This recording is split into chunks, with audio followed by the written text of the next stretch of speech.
वाला भाग कहते हैं, एक इसका ये है शीर्ष भाग है, और 3 चरण हैं 8-8 अक्षरों के।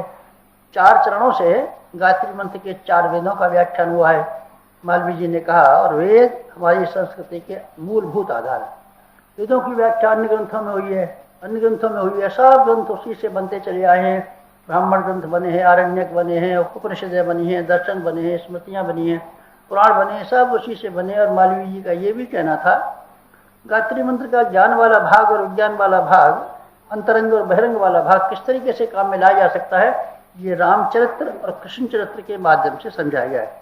उनका ये कहना था कि वाल्मीकि रामायण में 24,000 श्लोक हैं, और 1,000 श्लोकों के बाद एक अक्षर का संपुट लगा करके वाल्मीकि रामायण बनाई गई है। और रामचरित्र जैसा भी कुछ है, गायत्री मंत्र के आंतरिक जीवन का, मर्यादा पुरुषोत्तम के रूप का, मर्यादाएं किस तरीके से पालन करनी चाहिए, इसका सारे का सारा शिक्षण रामचरित्र के माध्यम से दिया गया है।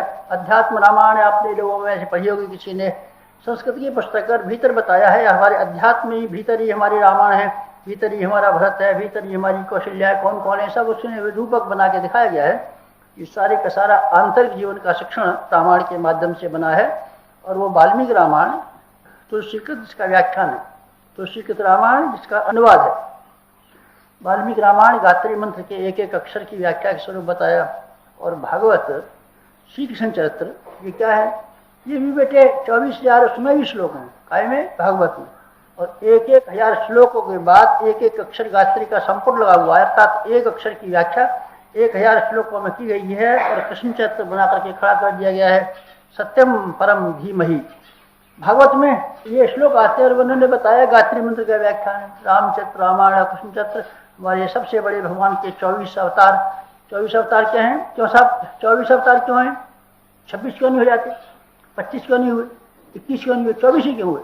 गायत्री मंत्र का एक एक अक्षर एक एक भगवान के अवतार के बराबर है।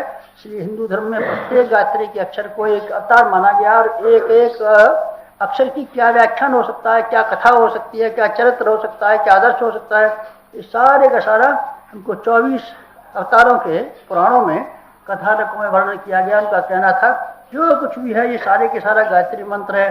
और अंत में उन्होंने ये कहा, बाकी बात तो मुझे याद नहीं है, एक मुझे ये याद है, गायत्री मंत्र के जो 3 फल हैं, अमृत, पारस और कल्पवृक्ष, ये 3 फल है। पारस उसे कहते हैं जिसको छू करके कुछ का कुछ हो जाता है।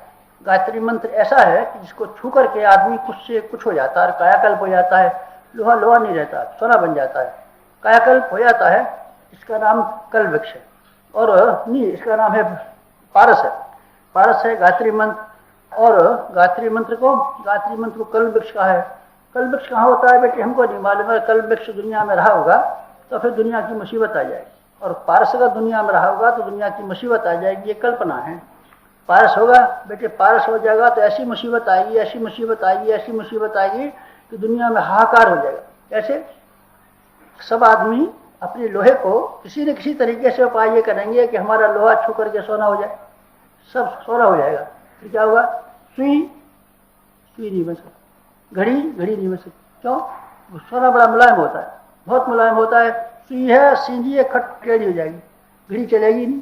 कुल्हाड़ी से फाड़िए ईंधन, फटेगा ही नहीं, सब चौपट हो जाएगा, सत्यानाश दुनिया को। मुलायम धातु रह जाएगी और कठोर धातु खत्म हो जाएगी। फिर लड़ाई लड़ेंगे, तलवार लड़ेंगे, लड़िए, बंदूक बनाएंगे, बनाइए बंदूक की बनाएंगे, सोने की बनाएंगे, सोने की बना दीजिए, टेढ़ी हो जाएगी, चलेगी नहीं। इसलिए अगर पारस दुनिया में रहा होता तो बेटे फिर लोहे का भाव उतना ही हो जाता जितना कि सोने का है, और सोने का भाव उतना हो जाता है जितना लोहे का है। तो फिर पारस हो सकता है? नहीं, पारस नहीं हो सकता। पारस असंभव है और अवैज्ञानिक। होगा तो कहीं स्वर्गलोक में हो भी सकता है, जमीन पर नहीं हो सकता। पर पारस की कल्पना क्यों है? पारस की कल्पना बेटे इस अलंकारिक रूप से है, उसको छू करके कुछ से कुछ हो जाता है, कायाकल्प हो जाता है, लोहे का कायाकल्प हो जाता है, इंसान का कायाकल्प हो जाता है। इसलिए गायत्री मंत्र का एक नाम पारस दिया गया। ये कथन मालवीय जी का था। और फिर उन्होंने ये कहा, ये कल्पवृक्ष है। कल्पवृक्ष कैसे कहते हैं? कल्पवृक्ष बेटे उसे कहते हैं जिससे मनोकामनाएं पूरी हो जाती हैं। क्यों सब मनोकामनाएं पूरी हो जाएंगी? बेटे रावण की मनोकामना पूरी नहीं हुई, बड़ा सामर्थ्यवान था, सब देवताओं को जीत करके ले आया था, और वो महाप्रतापी था। उसने सोने के मकान बना लिए थे, देवता बस में कर लिए थे, बड़ा प्रतापी था, लेकिन कामना पूरी नहीं हुई। लक्ष्मण जी जब मरने के समय पर गए रावण से पूछने के लिए, कहिए भाई साहब अब आप खुशी से जा रहे होगे, आप तो कोई कमी नहीं है। अरे लक्ष्मण, 3 बातें मेरी कमी रह गई। क्या क्या रह गया? समुद्र का पानी मीठा बनाना चाहता था, बना ही नहीं सका। स्वर्ग को सीढ़ियाँ बनाना चाहता था, बना ही नहीं सका। एक और बात क्या कह रहा था, एक और बात करना चाहता था, मैं कर ही नहीं सका। अभाव पूरे नहीं हो सकते, कामनाएं पूरी हो नहीं सकती। कामना बड़ी, कामना का विस्तार बड़ा है। कामना का दूसरा नाम सुरसा रखा गया है। सुरसा के मुंह में हनुमान जी ने हरचंद कोशिश कर ली कि हमें अपना मुंह और इसके मुंह के बराबर हो जाए, बने ही नहीं सके।